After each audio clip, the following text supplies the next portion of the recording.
Hi, students. This is Miss Stone here. All right, I hope everybody's doing well today. So today's assignment is focusing on how do we create a claim based on evidence or an issue that we are reading about. And so this time, the article that you're going to be reading is all informational. There's no opinions in it or anything like that. It's going to be your job after you read to form a claim on your own. So, our directions today are to read the article, answer the questions, bold, highlight, or underline, whichever suits your fancy, where you find the answers in the article, and then you complete a diagram about a claim with the text evidence. And then once you're done, upload it to Canvas or share it via the website URL. So just a quick review. So if you remember, claims is a judgment held by the author about a particular issue or topic. It's their opinion, but it's also combined with that evidence that they have to support what they're understanding.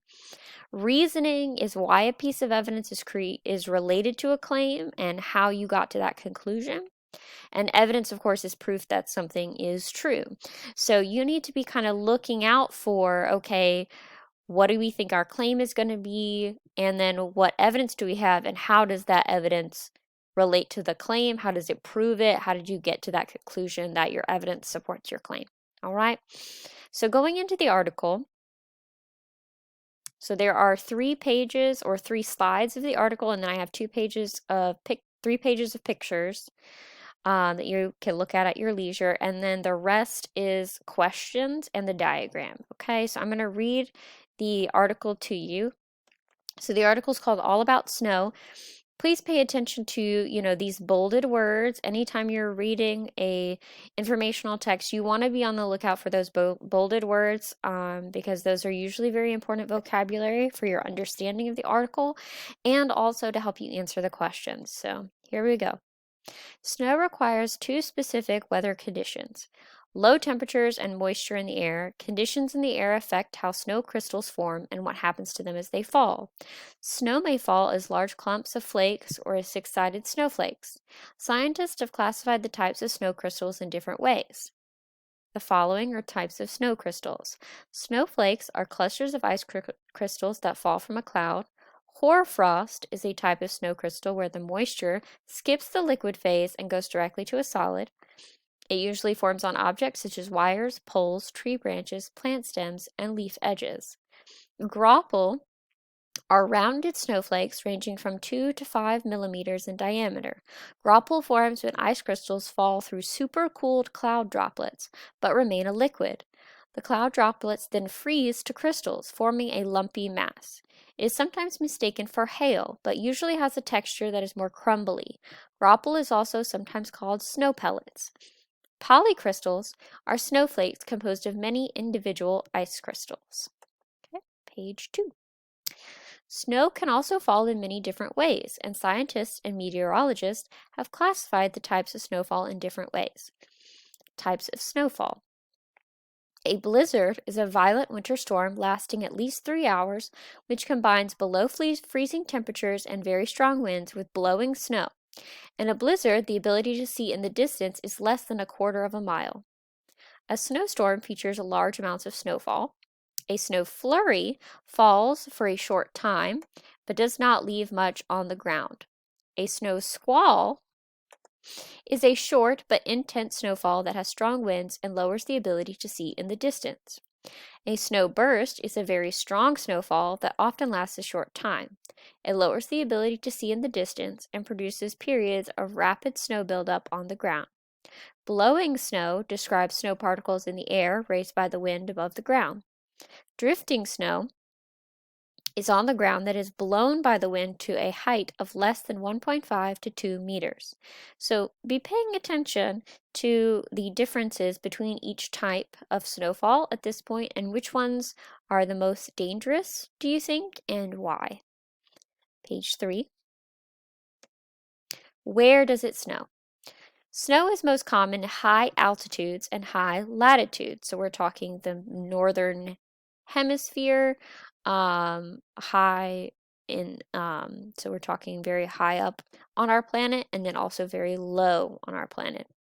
It is especially common in the mountainous regions of the northern and southern hemispheres. Every year, snow covers as much as 17.8 million square miles. Nearly every location in the United States has seen snowfall. Even portions of Florida have received a few snow flurries.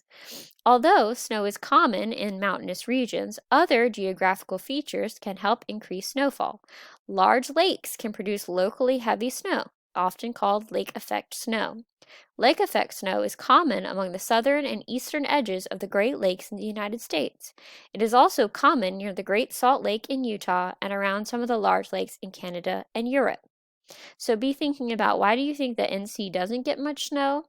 And how does our geographic location impact how much snow we get? So, and we've got a few pages or a few slides of pictures. So these are photos of a blizzard in 1978.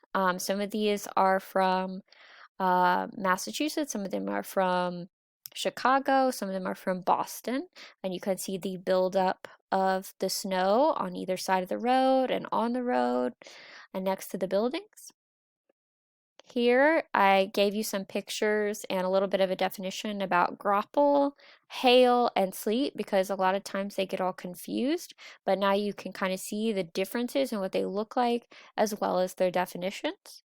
And then I also wanted to provide you with a couple of pictures of what hoarfrost is and how it's a bit different. So you can see where originally there was these droplets of water, but they froze. They just skipped directly through, what we think of when we think of like the slow melting, the slow freezing process, and just froze directly on the the vine or the branch or whatever this is, and then also on the fence. Okay, so the next thing that you guys are going to be doing is answering some questions. Now, most of these questions don't have to do with claim. They're just basic review questions to make sure that you understood what we read. But I will go through and read each question and kind of walk you through it to kind of help you, and you can pause the video as you like to make sure that you're getting the best information and not going too fast. So what you're going to do is answer the questions, highlight, bold, or underline in the text where you find these answers. So I just identify it in some way. As long as it's identified, I don't really care how. So question number 1. Which is the best summary of this article? Think about IVTB, which is our strategy for summarizing informational text to help you. If you don't remember, I'll quickly go through what IVTB stands for. So IVTB stands for identifying the text, which is all about snow. Verb, so what verb is really happening here? It's describing. The topic, of course, is snow. And then our big idea is how it forms, where it forms, and the different types of snow crystals and snowfall. So we need to have somewhere in here an answer that contains all of these elements. That's why I teach you the IVTB process, because it's going to help you figure out your summary. So our options are A, snow crystals form in geographic areas throughout the world that meet certain conditions in the atmosphere. There are various types of snow crystals and snowfall. Snow requires low temperatures and moisture in the atmosphere to form. B, snow requires low temperatures and moisture in the atmosphere to form.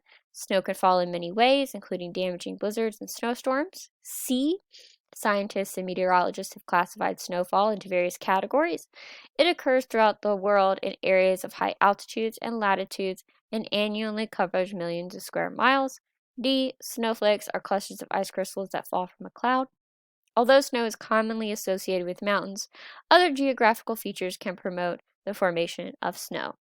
So be thinking about which one best illustrates the information that we have below.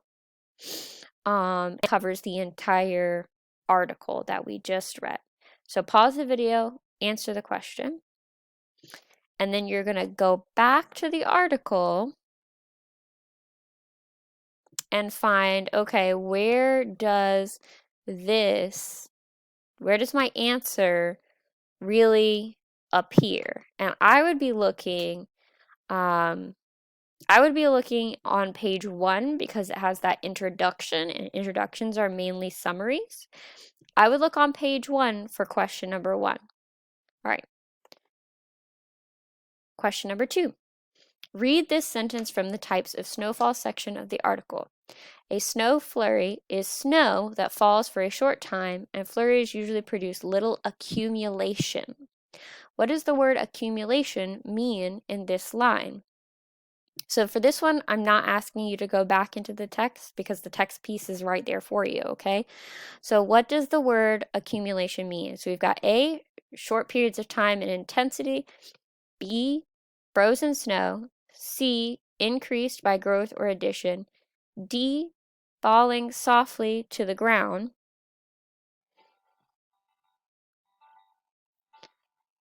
Okay. So for this question, use prior information that you have from your personal experience to help you. Think about, what do you know about how snow falls? And if snow is falling in a short period of time and they're little flurries, think about what does that normally mean for the snow and help that answer your question. Okay. Number 3, which text structure best describes all about snow? A, cause and effect, B, comparison, C, description, D, problem and solution. So remember all the different types of text structures that are right here for you. And then go back into the text and see if you can find something that best matches one of these types of text structure. Ask yourself the question, so do I have a cause? Do I have effect? Am I comparing something to something else? Is this mainly describing? Is there a problem or is there a solution? And if you can't name something, then it's probably not your answer. Number 4, which type of snow crystals would most likely bring down power lines or tree branches? So if something is likely to bring down power lines or tree branches, think about how heavy it is, which one best clings to power lines and things like that, okay? And then go back and highlight that in your text, and that's going to be on the second part of the article, or the first part of the article, sorry. Okay? Right? Numbers 5 and 6. So 5, which details best supports the idea that a blizzard is a violent storm. A, lasting at least 3 hours. B, the ability to see in the distance less than a quarter of a mile.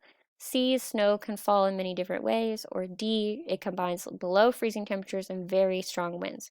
For number 5, focus on the word violent. Which of these best illustrates how a blizzard is violent?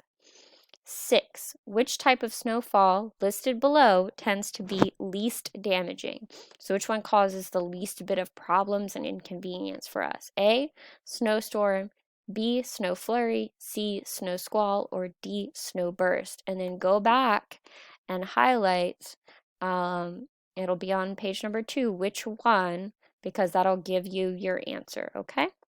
And then finally, for the last slide, the question says, answer the following question by completing the graphic organizer. In your opinion, how can snowfall be damaging or cause destruction? So this is your opinion. In what ways can snowfall be damaging or cause destruction according to the article in your previous experience? Okay, you will type your claim, so what you believe. Okay, so I'll start it off for you. Snowfall can be damaging or cause destruction